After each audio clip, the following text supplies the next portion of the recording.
तथागत ये भी कहते हैं कि सबसे पहले व्यक्ति को खुद की पहचान करनी चाहिए।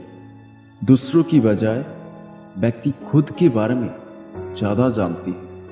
उनका मत था कि बुराई से घृणा करो, बुरे व्यक्ति से नहीं। एक बार की बात है, किसी गांव के पास बहती नदी के किनारे पे बुद्ध बैठे थे।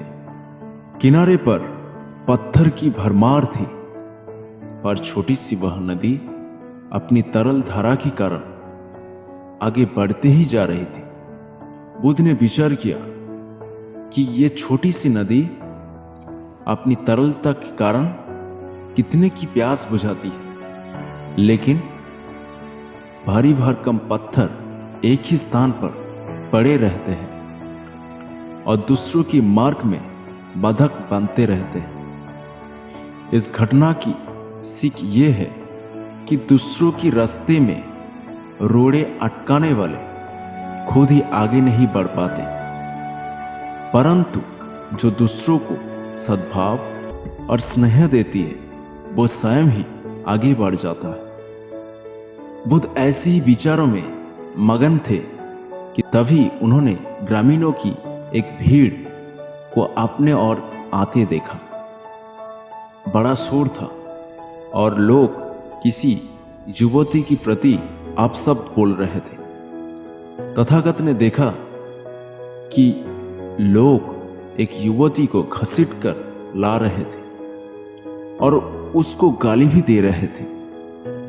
भीड़ के नजदीक आने पर बुद्ध ने लोगों से युवती को पीटने और अपशब्द कहने का कारण पूछा। लोगों ने कहा कि यह स्त्री व्यभिचारी है और हमारे समाज का नियम है कि यदि व्यभिचारी स्त्री पकड़ी जाए तो उससे पत्थर से कुचलकर मार डालना चाहिए। तथागत ने युवती की ओर देखा और कहा,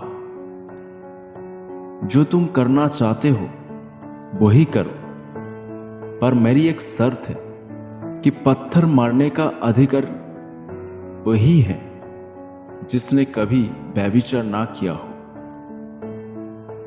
और न ही उसके मन में ऐसे विचार कभी आया हो।